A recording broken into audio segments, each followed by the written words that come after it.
어디서 노인네가 눈을 똑바로 떠? 주워! 내가 던진 차키 당장 주우라고! 화려한 네온 사인이 번쩍이는 강남의 어느 소란스러운 유흥가 골목이었습니다. 자정이 훌쩍 넘은 시각이었지만 거리는 여전히 취객들과 택시들로 발 디딜 틈 없이 북적이고 있었습니다. 그 화려하고 시끄러운 풍경 한 구석에 낡은 점퍼 차림의 황 노인이 서서 휴대전화를 꼭 쥔 채 기다리고 있었습니다. 차가운 밤바람이 옷깃을 파고들었지만 그는 익숙한 듯 주머니에 손을 넣고 묵묵히 제자리를 지키고 서 있었습니다. 잠시 후 회전문이 활짝 열리며 비틀거리는 한 남자가 모습을 드러냈습니다. 대성그룹의 최연소 임원인 박 전무가 수행 비서들의 부축을 받으며 나오고 있었습니다. 거만한 표정으로 걸어 나오는 그의 얼굴은 술기운으로 붉게 상기되어 있었고 눈빛은 초점을 잃고 풀려 있었습니다. 황 노인은 깊은 한숨을 내쉬며 그들에게 천천히 걸음을 옮겼습니다. 대리기사 부르셨습니까? 하고 물으며 정중하게 허리를 굽혀 인사를 건네자 박 전무가 개슴츠레한 눈을 뜨고 황 노인을 위아래로 훑어보았습니다. 마치 더러운 벌레를 보는 듯한 경멸 어린 시선이 꽂혔습니다.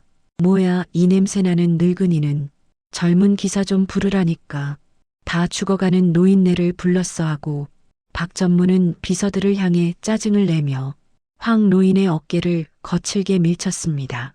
황 노인은 중심을 잃고 비틀거렸지만 금세 자세를 바로잡고 섰습니다. 이런 모욕적인 대우가 익숙하다는 듯 그의 표정은 동요 없이 차분했습니다. 죄송합니다. 고객님 배차가 꽉 차서 제가 오게 되었습니다 하고 말하며 최대한 공손하게 고개를 숙였습니다. 안전하게 모시겠습니다 하고 덧붙이며 차 키를 건네받으려 손을 내밀었습니다. 하지만 박 전무는 차 키를 황 노인의 손에 쥐어주는 대신 바닥으로 툭 던져버리고 말았습니다. 짤그랑 소리를 내며 아스팔트 바닥에 떨어진 차 키를 황 노인은 말없이 물끄러미 내려다보았습니다. 주어하고 박 전무가 짧고 굵게 명령을 내뱉었습니다. 주변에 있던 다른 대리기사들과 지나가던 행인들이 웅성거리며 쳐다보았습니다. 수치심이 들 법도 한 상황이었지만 황 노인은 천천히 무릎을 굽혀 바닥에 떨어진 차 키를 주워 올렸습니다. 흙 묻은 키를 옷소매로 닦으며 그는 다시 한번 정중히 고개를 숙였습니다. 탑승하시죠, 고객님 하고 말하는 그 태연하고 침착한 모습이 오히려 박 전무의 심기를 건드린 것 같았습니다. 자신이 무시당했다고 느낀 박 전무는 갑자기 황 노인의 멱살을 거칠게 잡아채고 흔들었습니다. 역한 술 냄새가 확 풍기며 박 전무의 일그러진 얼굴이 다가왔습니다. 야, 운전수 내 말이 말 같지 않아. 기분이 나쁘면 나쁘다고 말을 해. 어디서 어른이 말하는데 눈을 똑바로 떠. 억지에 가까운 트집을 잡았지만 황 노인은 그저 묵묵히 바라볼 뿐이었습니다. 박 전무의 눈을 응시하는 그의 눈빛에는 분노보다는 연민에 가까운 감정이 깊게 서려 있는 듯 했습니다. 그 고요한 눈빛을 견딜 수 없었던 박 전무는 이성을 잃고 손을 올렸습니다. 짝 하는 날카로운 소리와 함께 황 노인의 고개가 옆으로 돌아갔습니다. 길을 지나던 사람들이 비명을 지르며 걸음을 멈추고 그 장면을 목격했습니다. 얼얼한 통증이 왼쪽 뺨에 퍼져나갔고 입안에서는 비릿한 피 맛이 느껴졌습니다. 황 노인은 떨리는 손을 들어 자신의 뺨을 천천히 어루만졌습니다. 평생을 기업을 위해 헌신했고 수많은 직원에게 존경받아온 그가 이런 새파란 젊은이에게 손찌검을 당한 것은 난생 처음 겪는 충격적인 일이었습니다.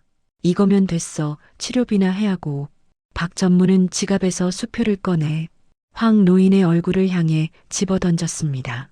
허공에 흩날리는 돈다발 사이로 황 노인의 주먹이 보일 듯 말 듯 강하게 쥐어졌다 펴졌습니다.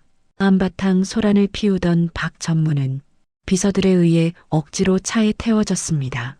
황 노인은 아무 일도 없었다는 듯 흩어진 돈을 줍지 않고 운전석에 앉아 묵묵히 시동을 걸었습니다. 부드러운 엔진 소리와 함께 고급 세단이 미끄러지듯 도로 위를 달리기 시작했습니다. 백미러로 보이는 박 전무는 이미 인사불성이 되어 창문에 머리를 기대고 드르렁거리며 코를 골고 있었습니다. 방금 전까지 사람을 때리고 모욕을 주던 그 기세등등함은 온데간데 없고 그저 술에 절어버린 초라한 모습뿐이었습니다. 황 노인은 핸들을 잡은 손에 지그시 힘을 주며 앞을 응시했습니다.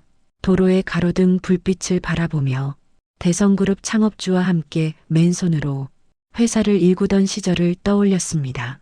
그때는 직원 하나하나가 가족 같았고 서로를 존중하는 마음이 있었습니다. 하지만 회사가 커지고 세상이 변하면서 저런 괴물들이 완장을 차고 설치게 된 현실이 안타까웠습니다. 자식 교육을 어떻게 시킨 건가? 강 회장 이 친구도 참 무심하군 하고 황 노인은 나지막이 혼잣말을 내까렸습니다. 그의 눈빛은 이제 단순한 대리기사가 아닌 그룹의 원로로서 엄중한 심판을 준비하는 재판관의 눈빛으로 변해 있었습니다. 어느덧 차는 한남동의 고급 빌라 단지에 도착하여 정문 앞에 멈춰섰습니다. 경비원들이 황급히 달려나와 거수 경례를 붙이며 차 문을 열었습니다. 박 전무님 도착하셨습니까? 하고 외치는 경비원들의 우렁찬 목소리에도 박 전무는 세상 모르고 잠에 빠져 있었습니다. 결국 경비원 2명이 끙끙대며 그를 짐짝처럼 들어 옮겨야 했습니다. 그 모습을 지켜보던 황 노인은 차에서 내려 옷매무새를 단정히 정리했습니다. 자신의 뺨에 남은 붉은 손자국을 차창에 비춰보며 그는 생각에 잠겼습니다. 이 상처가 내일 아침 저 친구에게 어떤 끔찍한 대가로 돌아갈지 박 전무는 꿈에도 상상하지 못할 것입니다. 수고하셨습니다.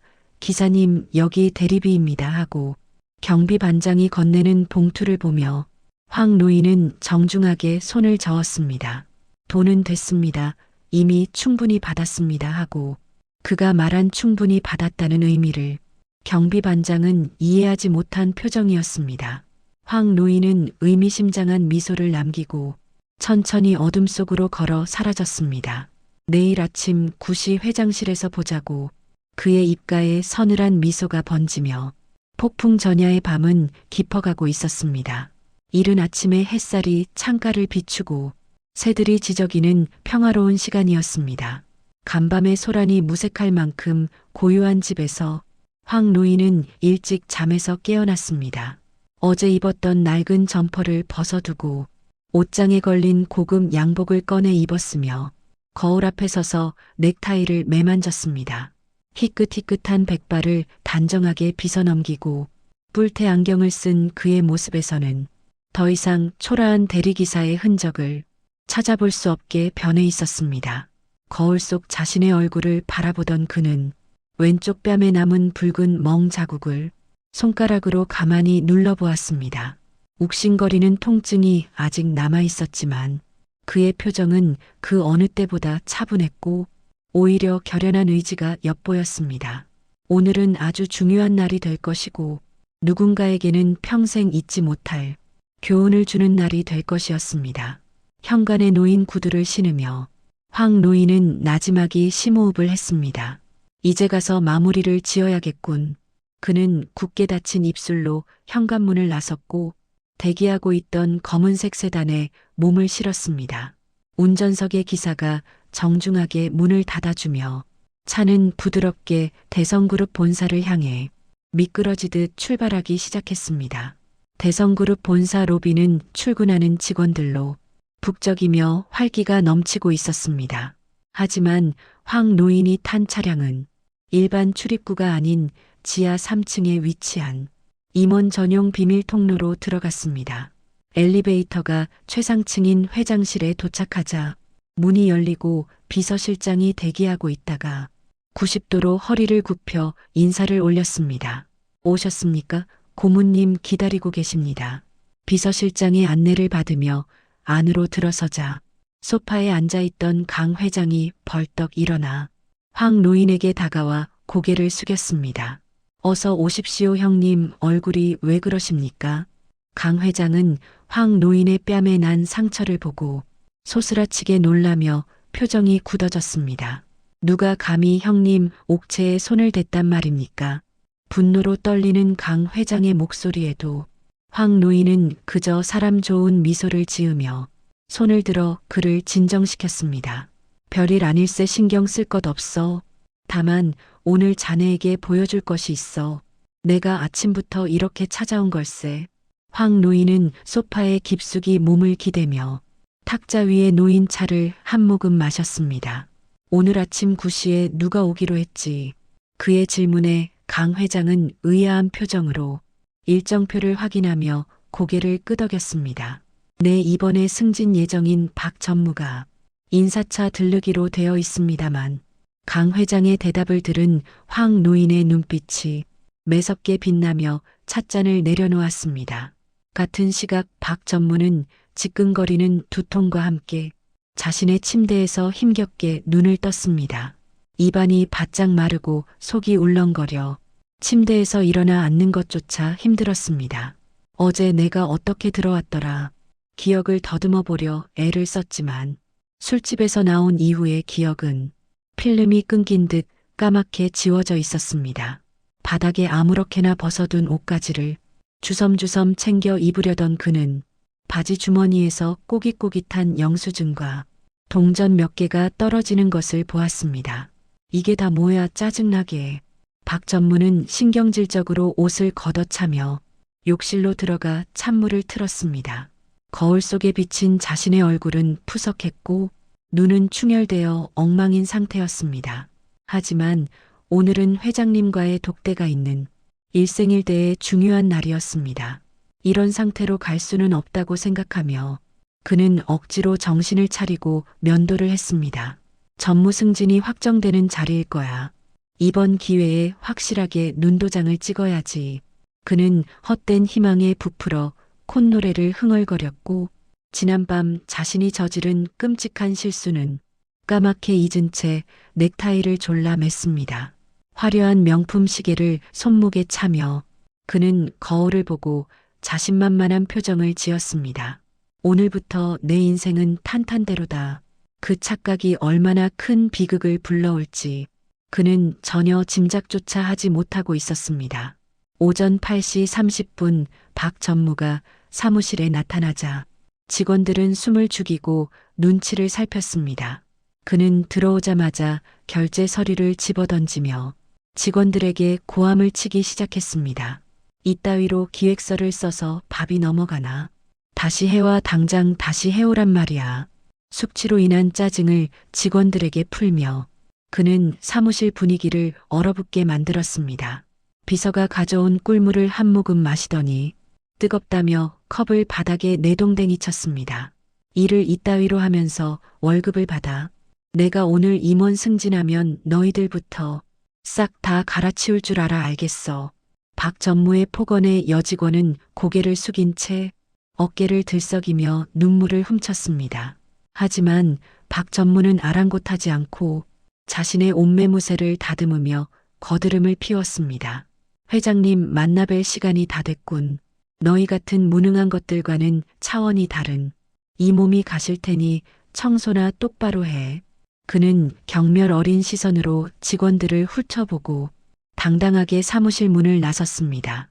등 뒤에서 직원들이 원망스러운 눈빛으로 자신을 노려보고 있다는 사실은 전혀 깨닫지 못한 채 복도를 걸었습니다. 그의 발걸음은 개선장군처럼 당당했지만 그 끝에는 낭떠러지가 기다리고 있었습니다.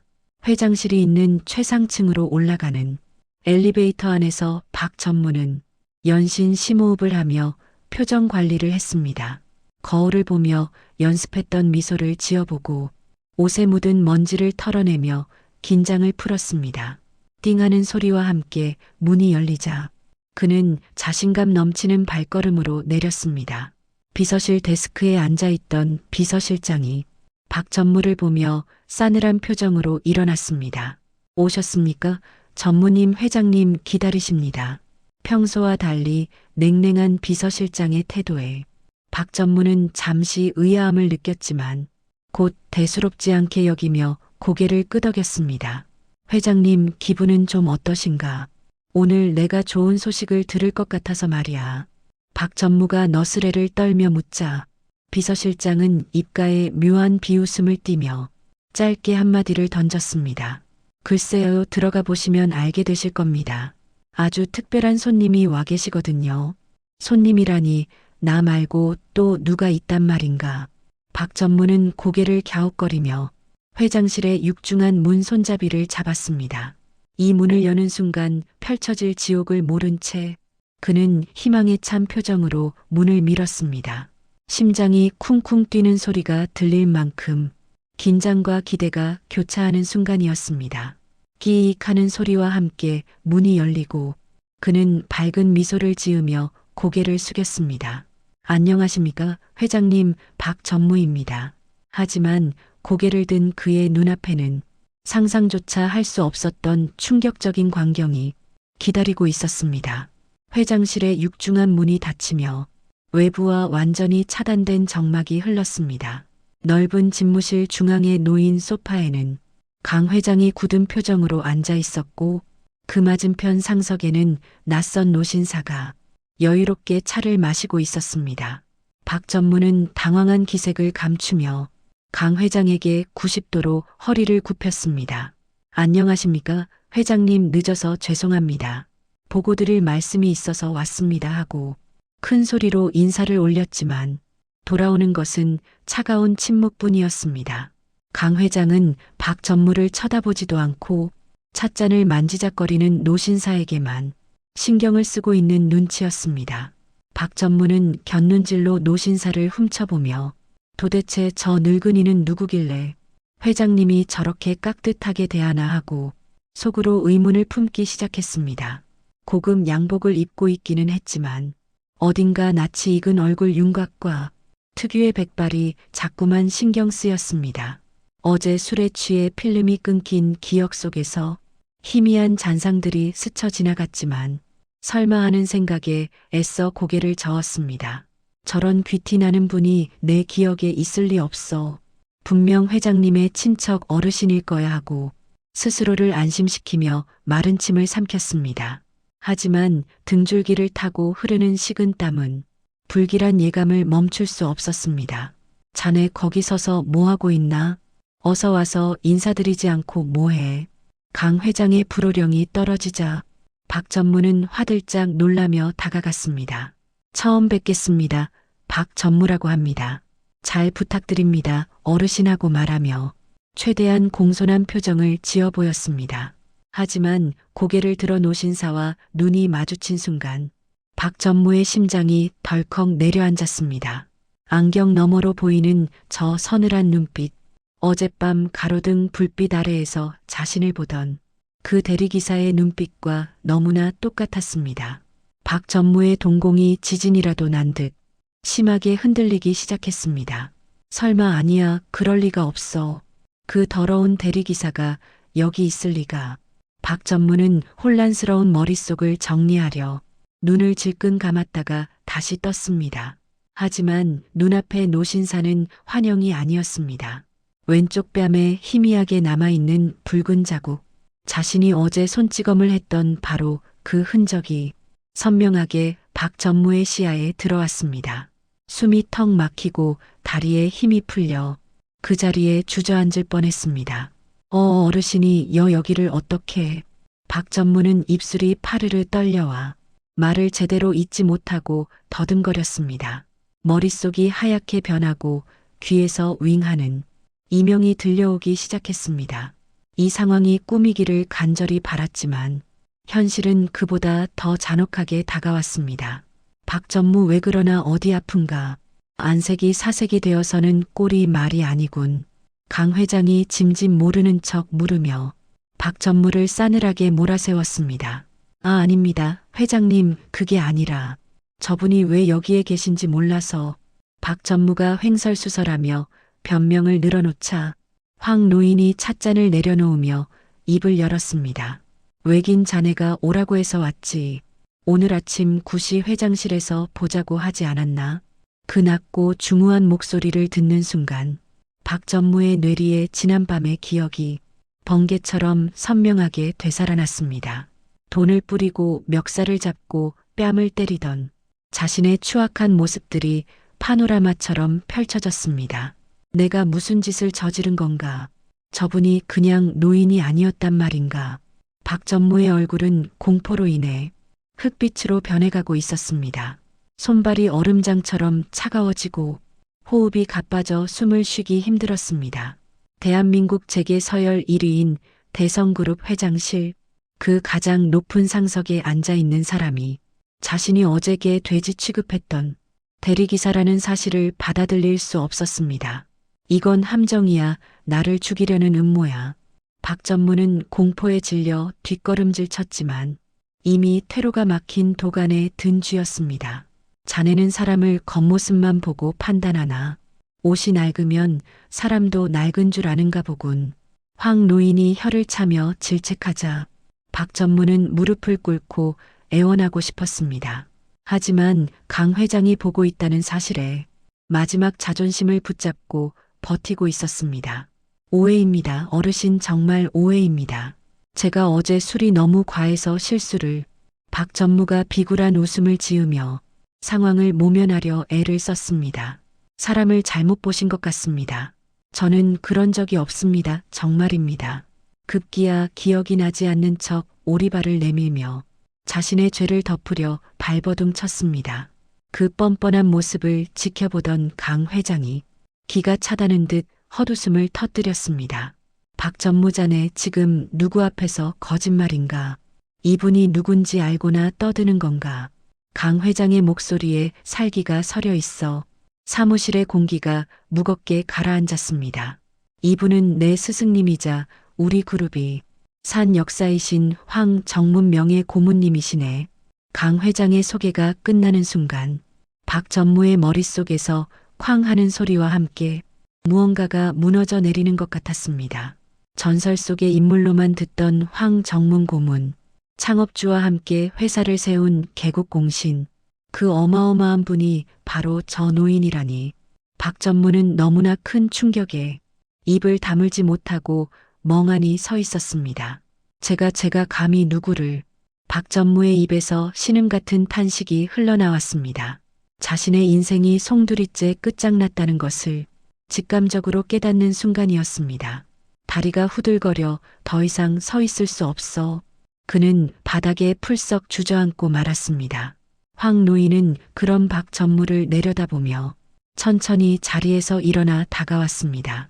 어제는 내가 자네 운전기사였지만 오늘은 자네가 내 이야기를 좀 들어야겠네. 황 노인이 뒷짐을 지고 박전무 주위를 천천히 돌며 압박해오기 시작했습니다. 자네가 바닥에 던진 차키를 주울 때 내 심정이 어땠는지 짐작이나 가나. 황 노인의 목소리는 높지 않았지만 그 어떤 고함보다도 위압적이었습니다. 박전무는 고개조차 들지 못하고 바닥만 바라보며 벌벌 떨고 있었습니다. 제발 한 번만 용서해 주십시오. 죽을 죄를 지었습니다. 고문님 살려주십시오. 박전무는 바닥에 머리를 찌우며 눈물 콧물을 흘리며 빌기 시작했습니다. 하지만 이미 엎질러진 물이었고 그의 뒤늦은 후에는 아무런 소용이 없었습니다. 강 회장은 책상 위에 놓인 서류 봉투를 박전무의 앞에 거칠게 던졌습니다. 자네의 그 더러운 인성이 담긴 인사기록 카드네. 오늘부로 자네는 해고야. 당장 나가.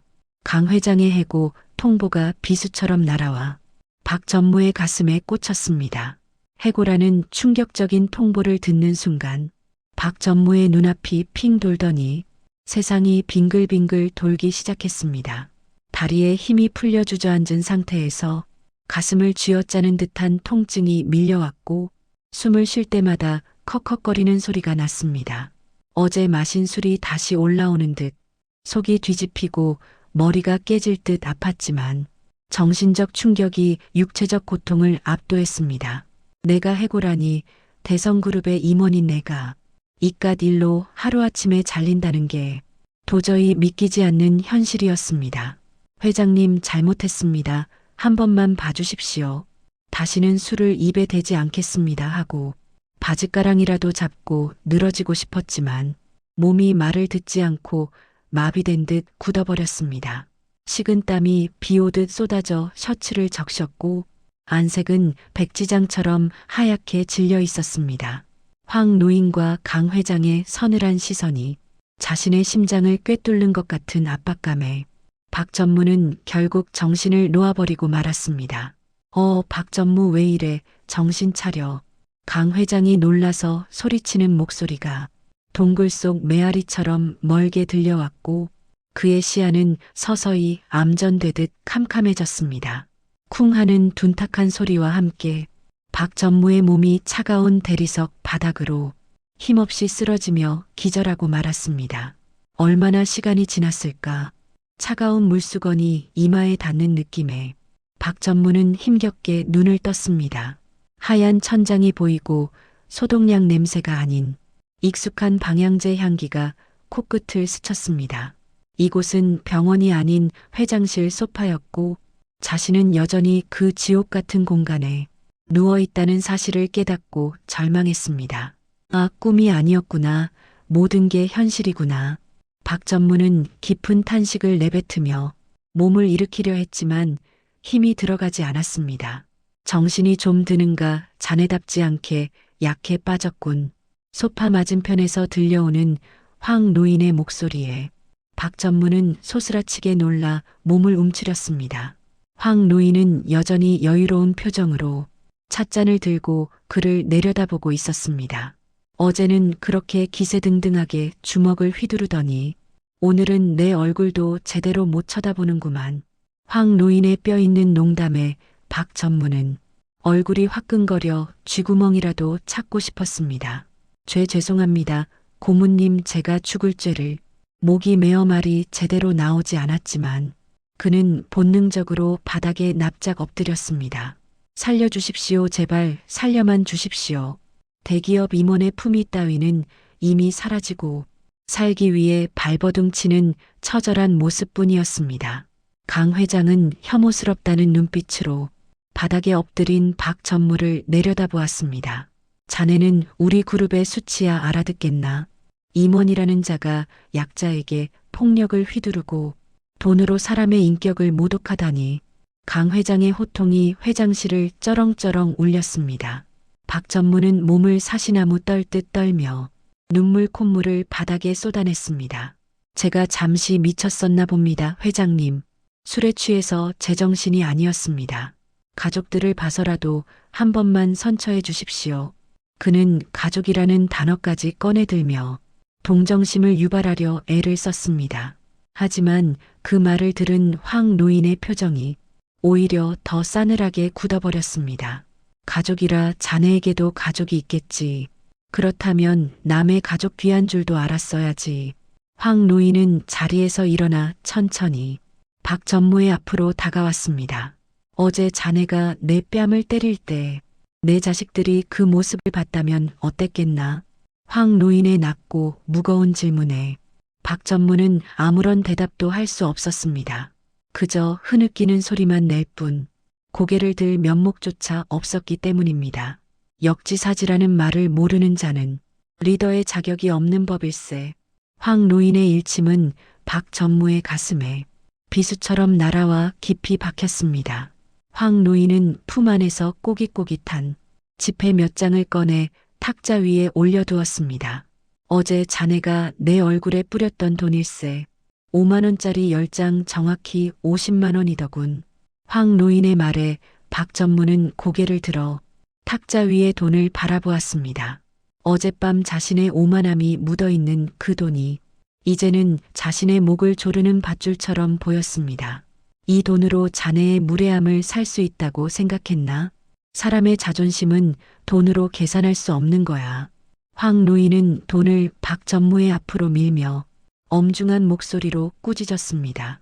자네는 이 돈이 휴지 조각처럼 보였겠지만 누군가에게는 한 달 생활비일 수도 있고 누군가에게는 아이들 학비일 수도 있어.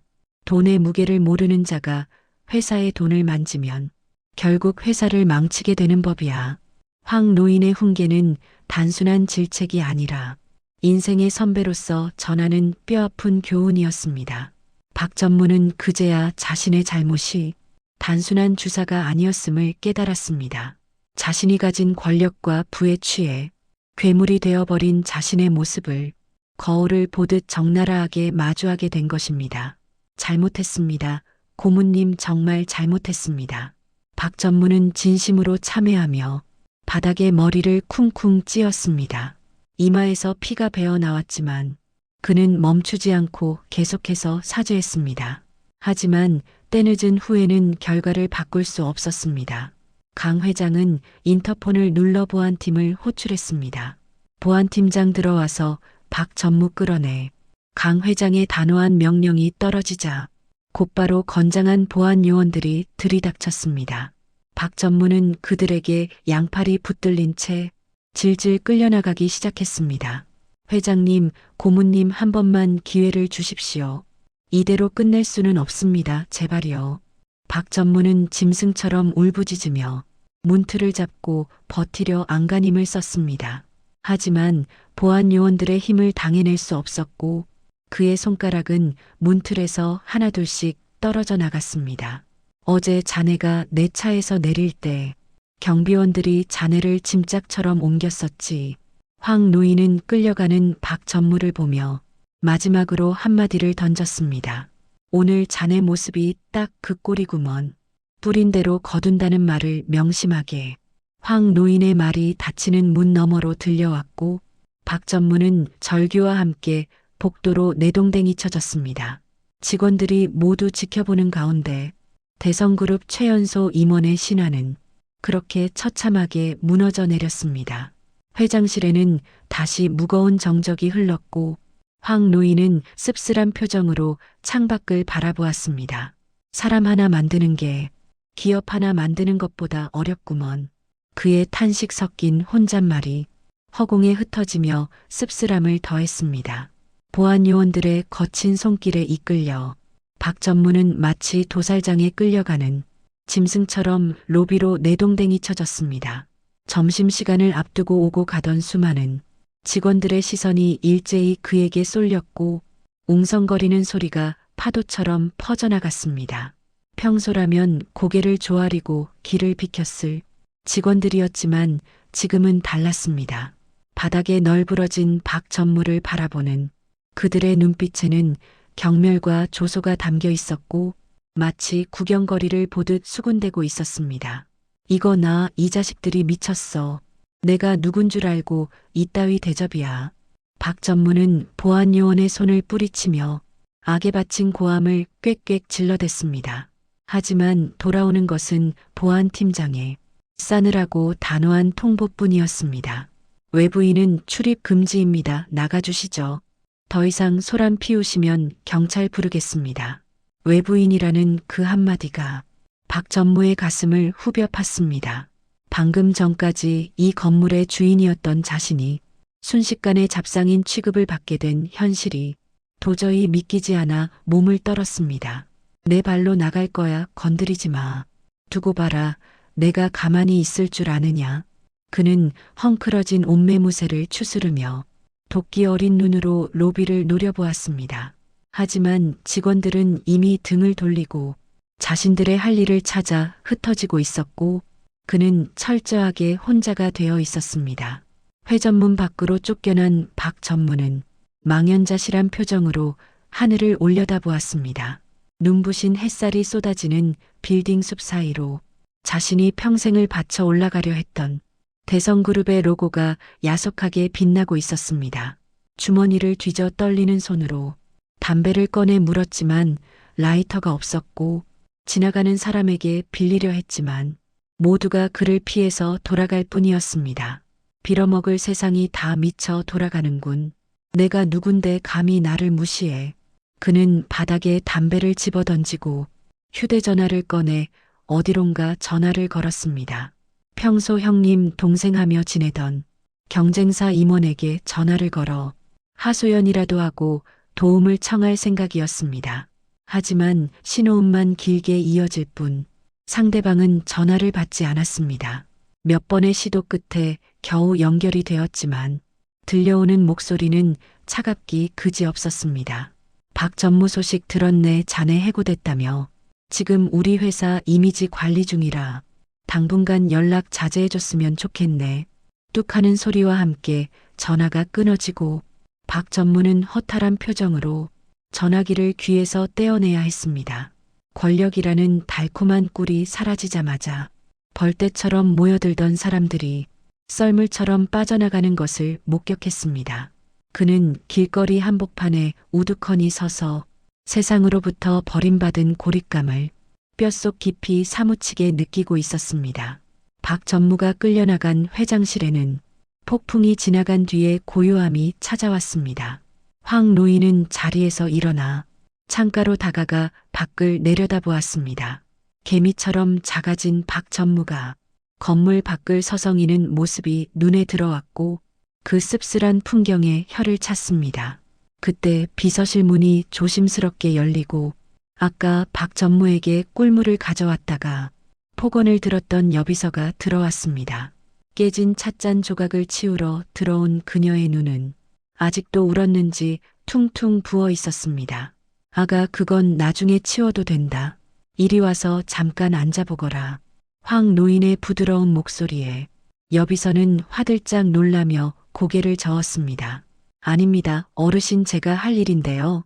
얼른 치우고 나가보겠습니다. 그녀는 황급히 바닥에 쭈그리고 앉아 유리 조각을 손으로 줍기 시작했습니다. 황 노인은 다가가 그녀의 손을 잡고 직접 일으켜 세워 소파에 앉혔습니다. 손 다친다 놔두라고 하지 않았느냐. 너도 귀한 집 딸일 텐데 그런 험한 꼴을 당하게 해서 미안하구나.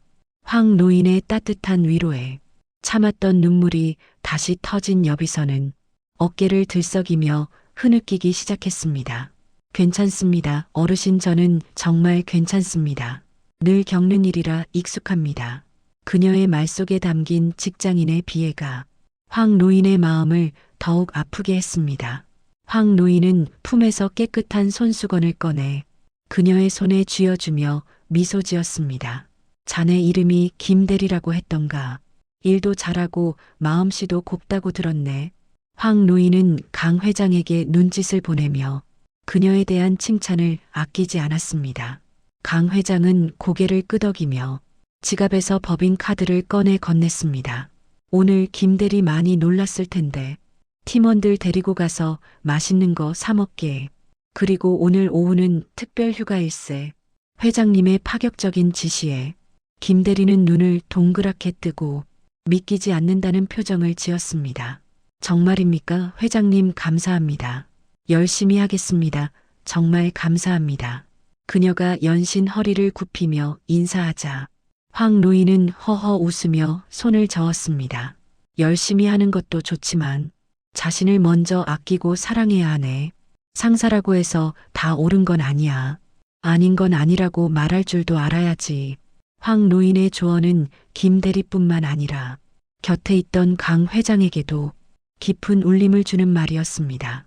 김대리가 밝은 표정으로 나가자 강 회장은 황 노인에게 다가와 존경심을 담아 깊이 고개를 숙였습니다. 역시 형님은 못 당하겠습니다. 직원들 마음을 어루만지는 솜씨가 예전이나 지금이나 그대로이십니다. 강 회장의 칭찬에 황 노인은 쑥스러운 듯 헛기침을 하며 창밖을 보았습니다. 사람이 재산이야. 그걸 잊으면 안 돼. 저 친구들이 있기에 자네가 있는 걸세. 황 노인의 말에 강 회장은 초심을 잃지 않겠다고 다짐했습니다. 그나저나 형님, 이제 그만하시고 회사로 복귀하시는 게 어떻겠습니까? 강 회장이 조심스럽게 본론을 꺼냈습니다. 명예 고문직함만 가지고 계시지 말고 상임 고문으로 오셔서 저를 도와주십시오. 저런 박 전무 같은 놈들이 설치지 못하게 형님이 중심을 잡아주셔야 하지 않겠습니까? 강 회장의 간곡한 부탁이었지만 황 노인은 단호하게 고개를 저었습니다. 나는 지금이 좋아. 화려한 회장실보다는 거친 도로 위가 나에게는 더 편하고 솔직한 곳일세. 황 노인은 옷걸이에 걸어두었던 자신의 낡은 점퍼를 다시 꺼내 입었습니다. 대리기사로 살다 보니 들리는 게 많아. 사람들이 술에 취하면 진심이 나오거든. 회장실에서는 절대 들을 수 없는 진짜 세상 돌아가는 소리가 거기 있어. 그는 점퍼에 지퍼를 올리며 특유의 사람 좋은 미소를 지어 보였습니다. 가끔 이렇게 와서 잔소리나 할 테니 자네는 경영이나 똑바로 하게. 또 이상한 놈 임원시키면 그땐 자네가 혼나. 황 노인의 농담 섞인 경고에 강 회장은 머리를 극적이며 웃었습니다. 알겠습니다. 형님 명심하겠습니다. 가시는 길 편안히 모시겠습니다. 강 회장이 배웅하려 나섰지만 황 노인은 손사래를 치며 말렸습니다. 됐네, 내 발로 갈 걸세. 지하철 타고 가서 국밥이나 한 그릇 해야지. 황 노인은 콧노래를 흥얼거리며 회장실 문을 나서 복도로 걸어갔습니다. 그 뒷모습은 천만금을 가진 재벌이 아니라 세상을 다 가진 자유인의 모습이었습니다. 회사 밖으로 쫓겨난 박 전무는 갈 곳을 잃고 거리를 배회하다가 목이 타서 편의점으로 들어갔습니다. 냉장고에서 생수 한 병을 꺼내 들고 계산대 위에 올려놓으며 카드를 내밀었습니다. 하지만 결제 단말기에서는 삑하는 경고음과 함께 결제 오류 메시지가 떴습니다. 손님 이거 한도 초과라고 나오는데요. 다른 카드 없으세요? 하고 묻는 아르바이트생의 건조한 목소리가 들려왔습니다. 박 전무는 당황하여 지갑을 열고 다른 카드를 꺼내 다시 건넸습니다. 이건 될 거야. 다시 긁어봐. 하지만 결과는 마찬가지로 거절이었습니다. 법인카드는 물론이고 개인 신용카드까지 모두 정지되었다는 사실을 깨달았습니다. 회사에서 해고 처리가 되자마자 연계된 금융 거래까지 막아버린 것인지 아니면 아내에게 소식이 전해져서 생활비를 끊어버린 것인지 알 수 없었습니다.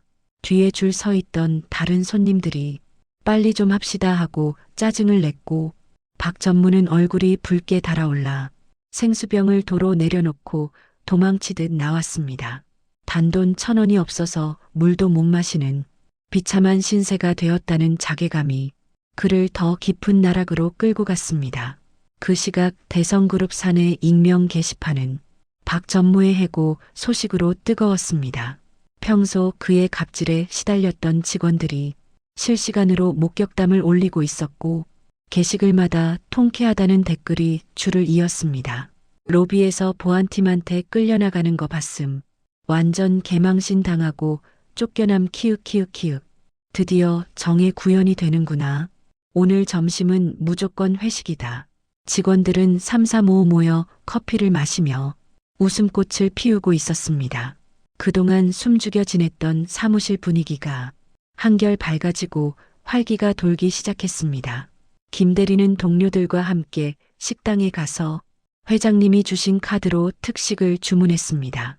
비싼 소갈비를 구워 먹으며 그녀는 황 노인이 건네주었던 손수건을 가방 속에서 가만히 만지작거렸습니다. 그 할아버지 기사님이 아니었으면 저는 평생 길을 펴지 못했을 거예요. 그녀의 말에 동료들도 고개를 끄덕이며 이름 모를 은인에게 감사한 마음을 가졌습니다. 누군가의 몰락이 이렇게 많은 사람에게 기쁨과 안식을 줄 수 있다는 사실이 아이러니하면서도 다행스러운 일이었습니다. 회사의 암적인 존재가 사라지자 조직은 비로소 정상적으로 숨을 쉬기 시작했습니다. 강남의 화려한 빌딩 숲을 벗어난 황 노인은 지하철을 타고 종로의 허름한 시장 골목으로 발걸음을 옮겨 국밥집에 들어갔습니다. 욕쟁이 할머니가 운영하는 오래된 식당은 구수한 육수 냄새와 사람 사는 냄새로 가득 차 있어 마음을 편안하게 했습니다. 아이고, 황 씨 왔는가? 오늘은 좀 늦었네. 얼굴이 왜 그래? 어디서 한 대 맞았어? 주인 할머니가 황 노인의 뺨을 가리키며 걱정스러운 듯 혀를 찼습니다. 별거 아니에요. 그냥 좀 긁혔습니다. 여기 국밥 한 그릇 말아주세요. 소주도 한 병. 황 노인은 털털하게 웃으며 자리에 앉아 낡은 점퍼를 벗어 옆 의자에 두었습니다.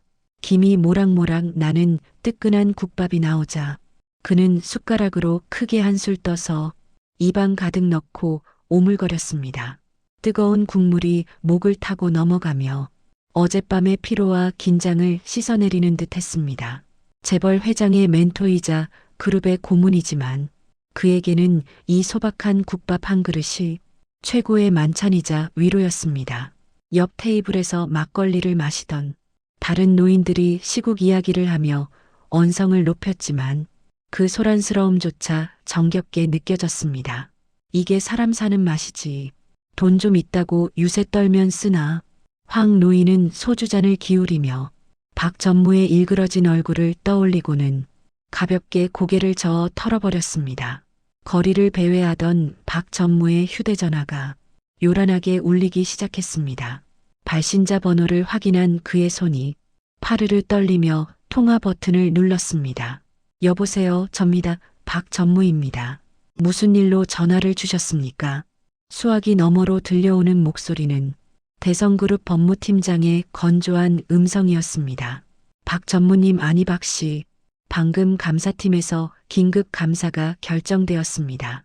법무팀장은 더 이상 그를 임원으로 대우하지 않고 박 씨라고 불렀습니다. 그동안 법인 카드를 개인적으로 유용한 내역과 접대비 명목으로 횡령한 자금에 대해 전수조사가 들어갈 예정입니다. 박 전무는 눈앞이 캄캄해지며 다리에 힘이 풀려 주저앉고 말았습니다. 그게 무슨 소리야? 내가 회사를 위해 얼마나 열심히 일했는데 감사를 해. 그가 억울하다는 듯 소리쳤지만 법무팀장은 냉정하게 말을 이었습니다. 횡령 금액이 입증되는 대로 민형사상 고소가 진행될 것이니 변호사 선임해서 준비하시는 게 좋을 겁니다. 그리고 회사 명의로 리스한 차량과 제공된 사택에서도 일주일 내로 퇴거하십시오. 일방적인 통보와 함께 전화는 끊어졌고 박 전무는 길바닥에 털썩 주저앉아 멍하니 허공을 바라보았습니다. 해고는 시작에 불과했고 진짜 지옥문이 이제 막 열리고 있었습니다. 국밥을 비운 황 노인은 식당 밖으로 나와 자판기 커피를 뽑았습니다. 달달한 커피 향을 맡으며 시장의 활기찬 풍경을 구경하고 있는데 저 멀리서 익숙한 얼굴들이 보였습니다. 같은 대리운전 회사에서 일하는 김 기사와 이 기사가 다가오고 있었습니다. 아니, 황 형님 여기서 뭐 하십니까? 어제 대박 손님 태웠다면서요? 김 기사가 호들갑을 떨며 물어왔습니다. 강남에서 한남동까지 갔는데 팁을 50만 원이나 받았다면서 소문이 아주 쫙 퍼졌던데요. 어제 황 노인이 박 전무에게 받았던 돈을 회사에 입금하지 않고 기사 휴게실에 간식비로 기부했던 것이 와전된 모양이었습니다. 황 노인은 빙그레 웃으며 종이컵을 입에 가져다 댔습니다. 대박은 무슨 그냥 진상 손님이었어. 술 취해서 돈 자랑하길래 좀 혼내줬지. 그의 담담한 대답에 이 기사가 눈을 동그랗게 뜨고 되물었습니다. 혼내주다니요. 형님이 점잖게 생기셔서 싸움도 하실 줄 아십니까? 그 말에 황 노인은 소리내어 웃으며 김 기사와 이 기사의 어깨를 두드렸습니다. 싸움은 주먹으로만 하는 게 아니야. 진짜 무서운 싸움은 웃으면서 하는 거지. 그는 의미심장한 말을 남기고 빈 종이컵을 쓰레기통에 던져 넣었습니다. 자, 이제 소화도 시켰으니 슬슬 몸 좀 풀어볼까? 황 노인은 다시 대리기사 앱을 켜고 오늘의 첫 콜을 기다리며 활기찬 표정으로 시장을 빠져나갔습니다. 해질녘이 되어서야 박 전무는 터덜터덜 자신의 집으로 돌아왔습니다. 한남동의 고급 빌라 단지는 여전히 고요하고 평화로워 보였지만 그의 마음은 지옥불에 타들어가고 있었습니다. 현관문 앞에 서서 떨리는 손으로 도어락 비밀번호를 눌렀습니다. 평소 같으면 당당하게 들어갔을 집이지만 오늘은 왠지 남의 집에 들어가는 것처럼 손가락 끝이 저려오고 두려웠습니다. 띠로리하는 경쾌한 소리와 함께 문이 열리고 안으로 들어서자 거실에는 냉랭한 공기가 감돌고 있었습니다. 불도 켜지 않은 어두운 거실 소파에 아내가 팔짱을 낀 채 앉아 있었고 그 옆에는 커다란 여행용 가방 2개가 덩그러니 놓여 있는 것이 보였습니다. 박 전무는 본능적으로 불길함을 느끼며 신발을 벗지도 못한 채 멈춰 섰습니다. 여보, 왜 불도 안 켜고 있어? 그리고 저 가방들은 다 뭐야 하고 애써 태어난 척 물어보았지만 목소리는 심하게 떨리고 있었습니다. 아내는 천천히 고개를 돌려 박 전무를 차갑게 노려보았습니다. 그 눈빛에는 남편에 대한 걱정보다는 분노와 경멸이 가득 차 있었습니다. 당신 회사에서 잘렸다면서, 그리고 횡령 혐의로 감사까지 받는다며. 아내의 입에서 나온 말은 박 전무가 가장 숨기고 싶었던 치명적인 비밀들이었습니다. 어떻게 알았어? 누가 그런 소리를 해? 박 전무가 당황하여 소리를 질렀지만 아내는 코웃음을 치며 서류 봉투를 던졌습니다. 식탁 위에 미끄러지듯 떨어진 봉투에는 이혼 소송 청구서라는 글자가 선명하게 적혀 박 전무를 비웃고 있었습니다. 카드 정지되자마자 알아봤어.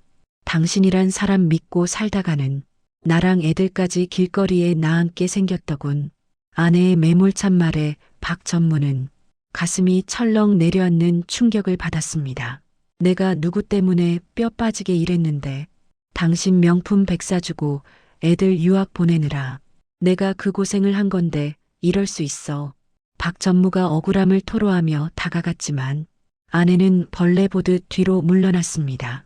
고생 핑계대지 마. 당신 욕심이었잖아. 밖에서 사람들을 개 돼지 취급한다더니 집에서도 왕처럼 군림하려고만 했지. 언제 우리를 가족으로 따뜻하게 대했어. 아내의 지적은 구구절절 옳은 말이라 박 전무는 말문이 막혀버리고 말았습니다. 돈 떨어지면 끝나는 관계였어. 우리는. 내 짐은 다 쌌으니 당신이 알아서 해. 아내는 가방을 끌고 현관으로 향했고 박 전무는 그녀를 잡을 힘조차 없이 그 자리에 망부석처럼 굳어버렸습니다. 현관문이 쾅 하고 닫히는 소리가 거대한 파열음처럼 집 전체를 울렸습니다. 넓은 거실에 홀로 남겨진 박 전무는 어둠 속에 주저앉아 머리를 감싸쥐었습니다. 하루아침에 직장을 잃고 명예를 잃고 이제는 가족마저 잃어버린 처지가 되었습니다. 도대체 어디서부터 잘못된 것일까? 어제 그 대리기사 노인네만 아니었어도 이런 일은 없었을 것이라며 원망했습니다. 자신의 잘못을 반성하기보다는 남을 탓하는 습관은 여전했습니다. 그때 거실 장식장에 놓여있는 크리스털 상패들이 눈에 들어왔습니다. 최연소 임원 승진 기념패, 올해의 경영인상 트로피들이 달빛을 받아 서글프게 반짝이고 있었습니다. 박 전무는 비틀거리며 다가가 가장 아끼던 트로피를 집어들었습니다. 이깟게 다 무슨 소용이야. 결국은 다 껍데기뿐인 것을. 그는 울분을 참지 못하고 트로피를 벽을 향해 힘껏 집어던졌습니다. 와장창 하는 요란한 소리와 함께 유리 장식장이 박살이 나고 파편들이 사방으로 튀어올랐습니다. 깨진 유리 조각에 비친 자신의 얼굴은 성공한 사업가의 모습이 아니라 모든 것을 잃고 발악하는 패배자의 일그러진 형상뿐이었습니다. 다음 날 아침이 밝았지만 박 전무는 거실 바닥에 쓰러진 채 일어날 생각조차 하지 못했습니다. 집안 곳곳에는 깨진 유리 파편들이 어젯밤의 난동을 증명하듯 널려 있었고 고요함만이 감도는 적막한 집이었습니다. 띵동하는 초인종 소리가 정막을 깨고 날카롭게 울려 퍼졌습니다. 박 전무는 힘겹게 몸을 일으켜 인터폰 화면을 확인했습니다. 화면 속에는 검은 양복을 입은 남자들이 서류 가방을 들고 서 있었습니다. 법원에서 나왔습니다. 문 열어주세요. 가압류 집행하러 왔습니다. 그 건조하고 사무적인 목소리가 박 전무의 심장을 얼어붙게 만들었습니다. 벌써 가압류라니 이렇게 빠를 수가. 회사의 법무팀이 얼마나 치밀하게 움직이고 있는지 실감하는 순간이었습니다. 문을 열어주지 않으면 강제 개방합니다. 밖에서 들려오는 경고에 박 전무는 떨리는 손으로 문 열림 버튼을 눌렀습니다. 현관문이 열리고 들어온 집행관들은 신발도 벗지 않은 채 거실로 들어와 집안의 물건들에 빨간 딱지를 붙였습니다. TV, 냉장고, 소파, 심지어는 박 전무가 아끼던 골프채 세트까지 빨간 딱지가 덕지덕지 붙기 시작했습니다. 그 붉은 딱지들이 마치 박 전무의 실패한 인생을 낙인 찍는 것 같아 그는 고개를 들 수 없었습니다. 같은 시각 황 노인은 강 회장과 함께 회사 옥상 정원을 거닐고 있었습니다. 박 전무 자택에 가압류가 들어갔습니다.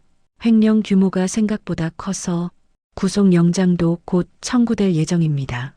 강 회장의 보고를 들은 황 노인은 천천히 고개를 끄덕이며 하늘을 보았습니다. 안타까운 일이구먼. 제주가 아까운 친구였는데 인성이 바탕이 되지 않은 제주는 결국 자신을 찌르는 칼이 되는 법이지. 황 노인은 씁쓸한 표정으로 화단에 핀 작은 들꽃을 어루만졌습니다. 회장님, 이번 일로 직원들이 많이 놀랐을 텐데 동요하지 않도록 잘 다독여주게. 그리고 새로운 임원을 뽑을 때는 능력보다 됨됨이를 먼저 보도록 하고.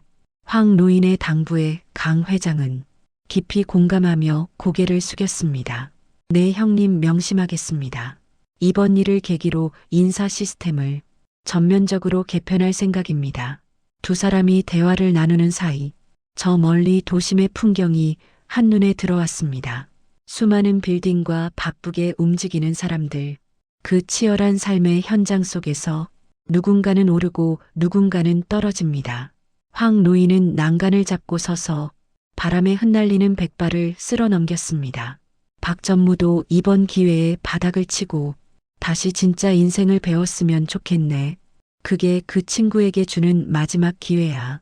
황 노인의 말에는 죄는 미워하되 사람은 미워하지 않는다는 어른의 품격이 담겨 있었습니다.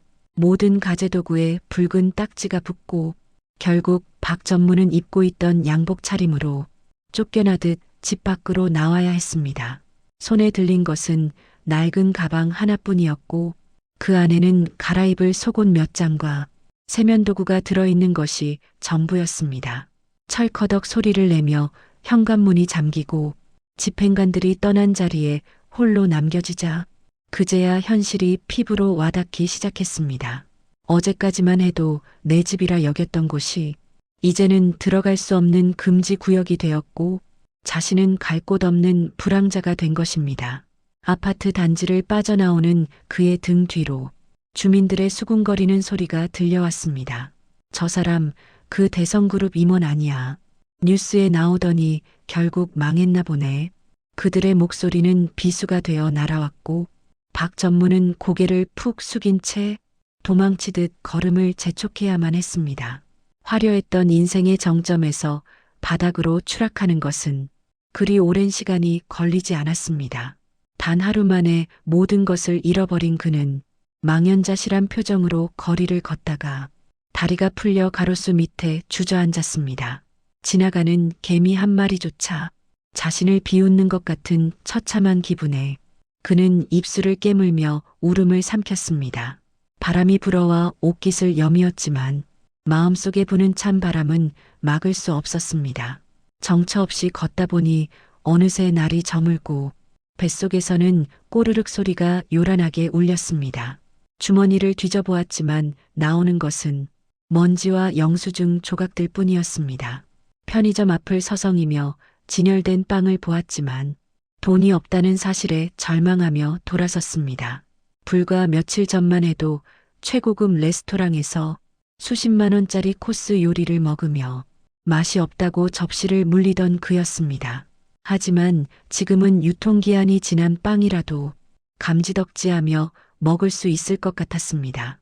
배고픔은 인간의 존엄성을 무너뜨리고 가장 밑바닥의 본능을 일깨웠습니다.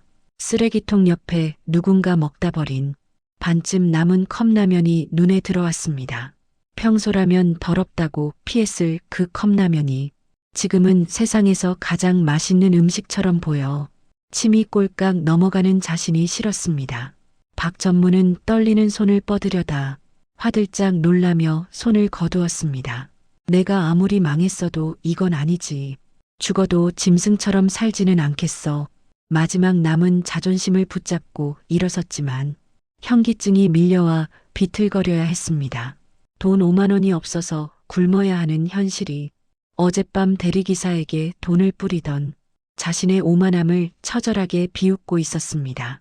갈 곳이 없어진 박 전무는 지하철역 근처의 공원 벤치에 앉았습니다. 노숙자들이 삼삼오오 모여 술을 마시거나 박스를 깔고 누워있는 풍경이 보였습니다. 자신과는 전혀 다른 세상 사람이라 여겼던 그들의 모습이 이제는 자신의 미래가 되어 눈앞에 펼쳐져 있는 것이 두려웠습니다. 양복을 입은 채 벤치에 웅크리고 앉아 추위를 견디려 애를 써보았지만 밤 공기는 살을 애는 듯 차가웠습니다. 신문지라도 덮어야 하나 고민하던 찰나 벤치 구석에 버려진 신문을 발견했습니다. 떨리는 손으로 신문을 집어들자 경제면 구석에 실린 자신의 기사가 보였습니다. 대성그룹 임원 갑질 논란 불명예 퇴진, 횡령 혐의로 검찰 수사 착수, 자신의 몰락을 알리는 기사를 덮고 자야 하는 이 기막힌 상황에 헛웃음이 나왔습니다. 신문지 한 장의 온기에 의지하며 그는 눈을 감고 지난 날을 회상했습니다. 성공을 위해 앞만 보고 달렸던 시간들, 주변 사람들을 짓밟고 올라섰던 순간들이 주마등처럼 스쳐 지나가며 괴롭혔습니다. 그때는 그것이 능력이라 믿었지만 지금 돌아보니 그것은 파멸의 씨앗이었습니다. 후회의 눈물이 볼을 타고 흘러내려 차가운 신문지를 적시고 있었습니다. 깊은 밤 공원의 가로등 불빛 아래로 검은색 세단 한 대가 조용히 멈춰섰습니다. 차 문이 열리고 낯익은 노인이 내려 지팡이를 짚고 천천히 걸어왔습니다. 벤치에 웅크리고 잠든 박 전무를 발견한 황 노인은 씁쓸한 표정으로 혀를 찼습니다. 인생무상이라더니 꼴이 말이 아니구먼. 사람이 꽃보다 아름다워야 하거늘. 황 노인의 혼잣말에 인기척을 느낀 박 전무가 부스스한 눈을 뜨고 고개를 들었습니다. 눈앞에 서 있는 황 노인을 보자마자 박 전무는 소스라치게 놀라 일어나려다 벤치에서 굴러떨어지고 말았습니다. 고모님 여긴 어떻게 오셨습니까? 저를 비웃으러 오신 겁니까? 박 전무는 흙먼지가 묻은 옷을 털며 경계심 가득한 눈빛으로 물었습니다. 황 노인은 대답 대신 주머니에서 봉투 하나를 꺼내 박 전무에게 건넸습니다. 자네가 버린 것들을 내가 좀 주워왔네. 이걸로 국밥이라도 한 그릇 사 먹게. 박 전무가 떨리는 손으로 봉투를 열어보니 그 안에는 꼬깃꼬깃한 5만 원권 한 장과 자신이 잃어버렸던 명함이 들어 있었습니다. 그 돈은 자신이 황 노인에게 던졌던 바로 그 모욕의 돈이었습니다. 돈을 보는 순간 박 전무의 얼굴이 수치심으로 붉게 달아올랐습니다. 이 돈은 자네에게 주는 적선이 아닐세. 자네가 바닥에서 다시 시작할 수 있는 마지막 종잣돈이라고 생각하기에. 황 노인의 엄중한 목소리가 공원의 정막을 깨고 울려 퍼졌습니다. 박 전무는 돈을 쥔 손을 부들부들 떨며 고개를 숙인 채 아무 말도 못했습니다. 자네는 이 돈의 가치를 몰랐지. 남에게 줄 때는 모욕의 도구였지만 자네가 받을 때는 생명의 밧줄이 되는 거야. 황 노인은 지팡이로 바닥을 툭 치며 박 전무의 눈을 똑바로 응시했습니다. 명함에 적힌 자네 이름 석자를 보게. 대성그룹 전무라는 직함을 떼고 나면 자네에게 남는 것은 무엇이 있는가? 그 질문은 박 전무의 텅 빈 내면을 정확하게 꿰뚫는 날카로운 질문이었습니다. 껍데기를 벗고 진짜 사람이 되게. 그래야 다시 일어설 수 있어. 황 노인은 그 말을 남기고 미련 없이 등을 돌려 차로 향했습니다. 박 전무는 멀어지는 황 노인의 뒷모습과 자신의 손에 들린 5만 원을 번갈아 보며 하염없이 눈물을 쏟아냈습니다. 그제야 그는 자신이 잃어버린 것이 돈과 명예가 아니라 사람으로서의 품격이었음을 깨달았습니다. 차가운 공원 벤치 위에서 그는 난생 처음으로 진정한 참회의 눈물을 흘리며 긴 밤을 지새우게 되었습니다. 황 노인이 떠난 후 박 전무는 한참 동안 벤치에 앉아 오열했습니다. 손에 쥐어진 5만 원권 한 장은 단순한 돈이 아니라 자신의 인생을 비추는 가장 아프고 무거운 거울이었습니다. 날이 밝아오자 그는 비틀거리며 일어나 공원 화장실로 향했습니다. 세면대 거울에 비친 자신의 모습은 노숙자와 다를 바 없이 초라했지만 눈빛만은 어제와 다르게 살아있었습니다. 찬물로 세수를 하고 머리를 정돈한 뒤 그는 근처 국밥집으로 발걸음을 옮겼습니다. 주인 아주머니가 내어준 뜨거운 국밥을 허겁지겁 먹으며 그는 눈물을 삼켰습니다. 평소라면 쳐다보지도 않았을 싸구려 음식이 세상 어떤 진수성찬보다 귀하게 느껴졌고 뱃속을 따뜻하게 채워주었습니다. 국밥 한 그릇의 힘으로 다시 일어선 그는 식당을 나오며 허리를 90도로 굽혀 주인 아주머니에게 인사를 건넸습니다. 잘 먹었습니다. 정말 감사합니다. 난생 처음으로 진심을 담아 건넨 감사 인사에 주인 아주머니는 놀란 듯 눈을 동그랗게 뜨더니 이내 따뜻한 미소로 화답해 주었습니다.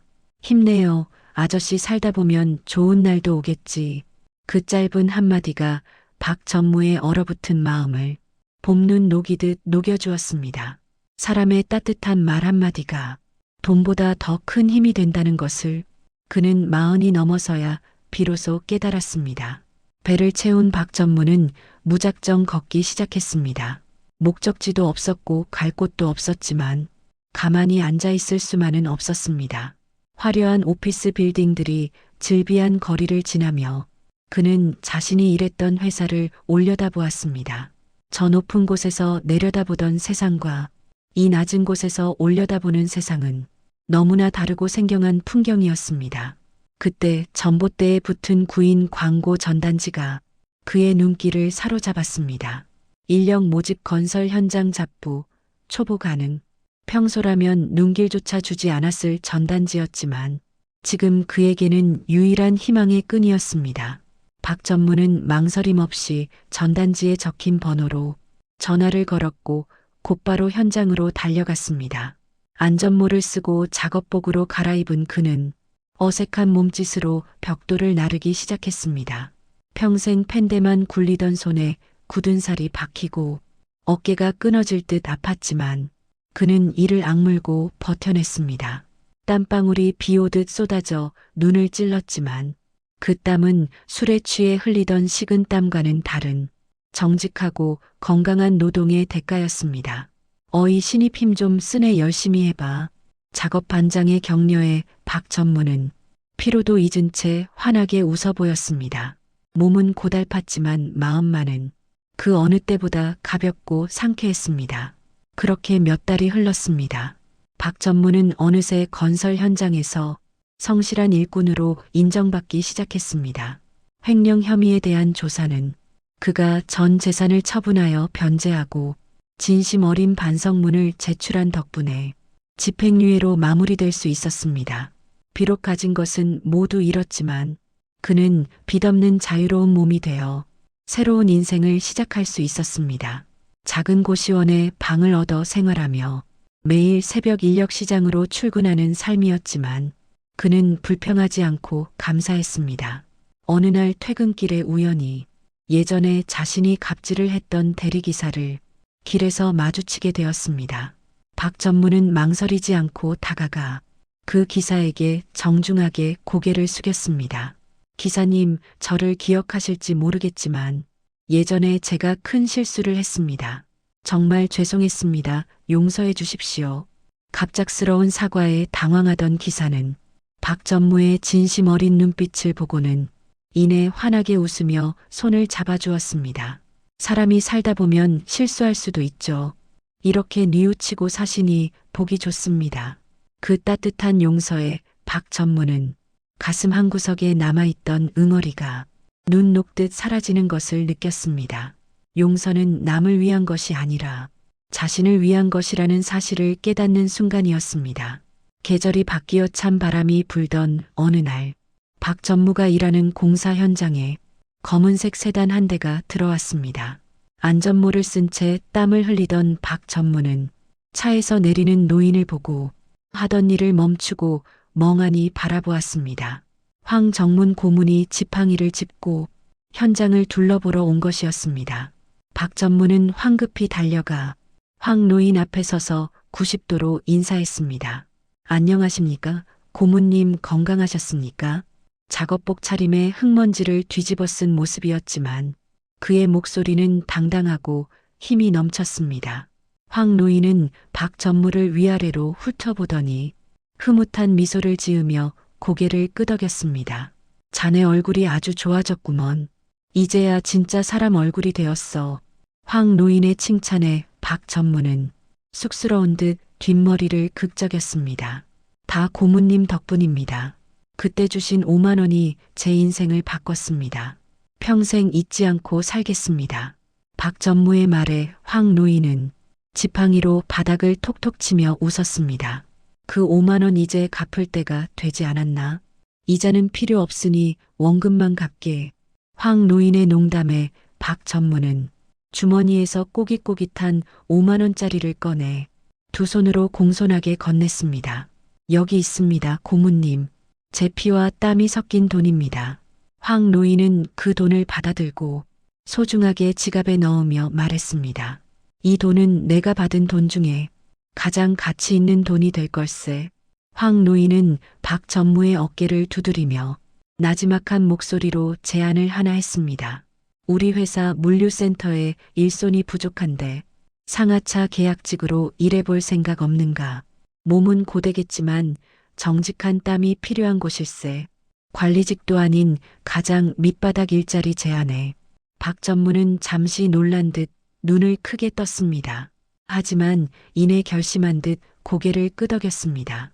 시켜만 주신다면 감사히 일하겠습니다. 바닥부터 다시 배워보고 싶습니다. 제 힘으로 떳떳하게 인정받겠습니다. 박 전무의 대답에 황 노인은 만족스러운 미소를 지으며 고개를 끄덕였습니다. 그래야지 과거의 박 전무는 죽었지만 지금의 박 씨는 다시 시작할 수 있어. 그곳에서 자네의 진심을 증명해 보이게. 황 노인의 믿음에 박 전무는 뜨거운 눈물을 흘리며 고개를 숙였습니다. 감사합니다. 고모님 정말 감사합니다. 죽을 힘을 다해 열심히 하겠습니다. 그의 눈물은 슬픔의 눈물이 아니라 새로운 희망과 감사의 눈물이었습니다. 멀리서 이 모습을 지켜보던 동료 인부들이 엄지손가락을 치켜 세우며 응원을 보냈습니다. 박 전무는 다시 안전모를 고쳐 쓰고 황 노인을 향해 씩씩하게 거수 경례를 했습니다. 충성 열심히 살겠습니다. 그의 우렁찬 목소리가 공사 현장에 울려 퍼졌고 하늘은 더없이 맑고 푸르게 빛나고 있었습니다. 그로부터 3년이라는 시간이 흘러 대성그룹 물류센터의 아침이 밝았습니다.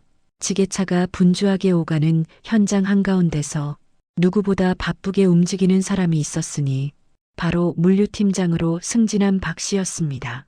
계약직으로 시작해 성실함 하나로 팀장 자리까지 오른 입지전적인 인물이었습니다.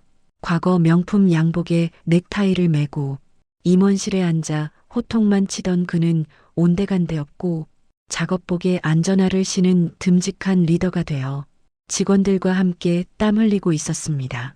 박 팀장님, 이쪽 물량 정리가 끝났습니다. 잠시 쉬었다가 하시는 게 어떻겠습니까? 직원의 권유에 박 팀장은 이마에 땀을 닦으며 사람 좋은 미소를 지어 보였습니다. 아닙니다. 저는 아직 힘이 남아돕니다. 김 주임님이 먼저 가서 좀 쉬세요. 이 구역은 제가 마저 정리하겠습니다. 솔선수범하는 그의 모습에 직원들은 진심 어린 존경의 눈빛을 보냈습니다. 예전에는 아랫사람을 부리는 도구로 여겼지만 이제는 함께 동고동락하는 동료로 여기며 먼저 다가가 소통하고 배려했습니다. 점심시간이 되자 구내식당에 둘러앉아 직원들과 식판을 비우며 담소를 나누는 모습은 더없이 평화롭고 행복해 보였습니다. 화려한 레스토랑의 값비싼 코스 요리보다 동료들과 함께 먹는 제육볶음이 훨씬 더 꿀맛이라는 것을 알게 된 것입니다. 그의 얼굴에는 탐욕과 오만 대신 건강한 노동의 기쁨과 보람이 훈장처럼 빛나고 있었습니다. 퇴근길에 박 팀장은 시장에 들러 김이 모락모락 나는 옛날 통닭 2마리를 검은 비닐봉지에 담아들었습니다. 고소한 기름 냄새를 맡으며 발걸음을 재촉해 도착한 곳은 작은 빌라촌의 전셋집이었습니다. 비록 예전 한남동의 으리으리한 저택은 아니었지만 창문 밖으로 새어나오는 따뜻한 불빛이 그를 포근하게 반겨주고 있었습니다. 도어락을 열고 들어서자 거실에 있던 아내와 아이들이 아빠 왔다 하며 현관까지 달려나와 그를 맞이했습니다. 여보, 오늘도 고생 많았어요. 얼른 씻고 와요. 저녁 같이 먹게. 아내의 목소리에는 예전의 날선 도끼 대신 남편을 향한 애정과 신뢰가 담겨 있었습니다. 집을 나갔던 아내와 아이들은 성실하게 변한 그의 모습을 보고 다시 돌아와 가정을 이루고 있었습니다. 박 팀장이 건넨 통닭봉지를 받아들며 아이들이 환호성을 지르는 모습을 보며 그는 가슴 뭉클한 행복을 느꼈습니다. 과거에는 돈으로 가족의 환심을 사려 했지만 지금은 땀 흘려번 돈으로 사온 통닭 한 마리에 진심을 담았습니다. 옹기종기 모여 앉아 닭다리를 뜯으며 오늘 하루 있었던 일들을 제잘거리는 이 소박한 저녁 식사 시간이 박 팀장에게는 천국과도 같았습니다. 잃어버렸던 가장의 자리를 되찾고 가족의 웃음을 다시 지킬 수 있게 된 것이 그 어떤 승진보다 값진 성공이었습니다. 며칠 뒤 대성그룹 창립 기념일 행사장에 강 회장과 황 노인이 나란히 앉아 단상을 바라보고 있었습니다. 올해의 모범 사원상 시상식이 진행되었고 사회자가 우렁찬 목소리로 이름을 호명했습니다. 올해의 모범 사원 물류팀 박 팀장, 단상으로 올라와 주시기 바랍니다. 우레와 같은 박수 소리가 쏟아지는 가운데 박 팀장이 단상 위로 걸어 올라왔습니다. 긴장된 표정으로 상패를 받아든 그는 마이크 앞에 서서 떨리는 목소리로 수상 소감을 말하기 시작했습니다. 저는 이 상을 받을 자격이 없는 사람입니다. 과거에 저는 씻을 수 없는 잘못을 저질렀고 많은 분에게 상처를 주었던 죄인입니다. 그의 진솔한 고백에 장내는 숙연해졌고 직원들은 숨을 죽이고 귀를 기울였습니다. 하지만 바닥까지 떨어진 저를 포기하지 않고 다시 일어설 기회를 주신 분이 계십니다. 그분이 가르쳐 주신 사람의 도리를 가슴에 품고 남은 인생은 속죄하는 마음으로 살겠습니다. 박 팀장의 눈시울이 붉어지며 목이 매자 객석에 앉아있던 황 노인은 흐뭇한 미소를 지으며 고개를 끄덕였습니다. 강 회장 역시 눈가를 훔치며 옆에 앉은 황 노인의 손을 꼭 잡았습니다. 형님이 사람 하나 살리셨습니다. 정말 대단하십니다. 존경합니다. 황 노인은 말없이 강 회장의 손등을 두드리며 박 팀장의 새로운 출발을 축복해 주었습니다. 행사가 모두 끝나고 로비로 나온 황 노인은 자신을 기다리고 있던 박 팀장과 마주했습니다. 박 팀장은 황 노인을 보자마자 달려와 깊이 허리를 숙여 인사했습니다. 고모님, 오늘 와주셔서 감사합니다. 이 모든 영광을 고모님께 돌리고 싶습니다. 박 팀장은 자신이 받은 상패와 꽃다발을 황 노인에게 건네려 했지만 황 노인은 손사래를 치며 거절했습니다. 그건 자네 땀방울에 대한 보상일세. 내가 받을 이유가 전혀 없어. 황 노인은 박 팀장의 옷매무새를 다듬어주며 따뜻한 격려의 말을 건넸습니다. 자네는 이제 내 기사가 아니라 내 인생의 자랑스러운 후배일세. 앞으로도 지금처럼만 살아가게나. 황 노인의 인정에 박 팀장은 참았던 눈물을 터뜨리며 고개를 끄덕였습니다. 명심하겠습니다, 고모님. 죽는 날까지 그 가르침 잊지 않겠습니다. 두 사람은 사제지간이자 인생의 친구로서 서로를 뜨겁게 포옹했습니다. 그 모습을 지켜보던 직원들도 따뜻한 박수를 보내며 그들의 앞날을 축복했고 로비에는 훈훈한 감동의 물결이 일렁였습니다. 과거의 악연이 선연으로 바뀌어 아름다운 결실을 맺는 순간이었습니다. 박 팀장의 등 뒤로 쏟아지는 햇살이 마치 그의 밝은 미래를 비추는 듯 했습니다.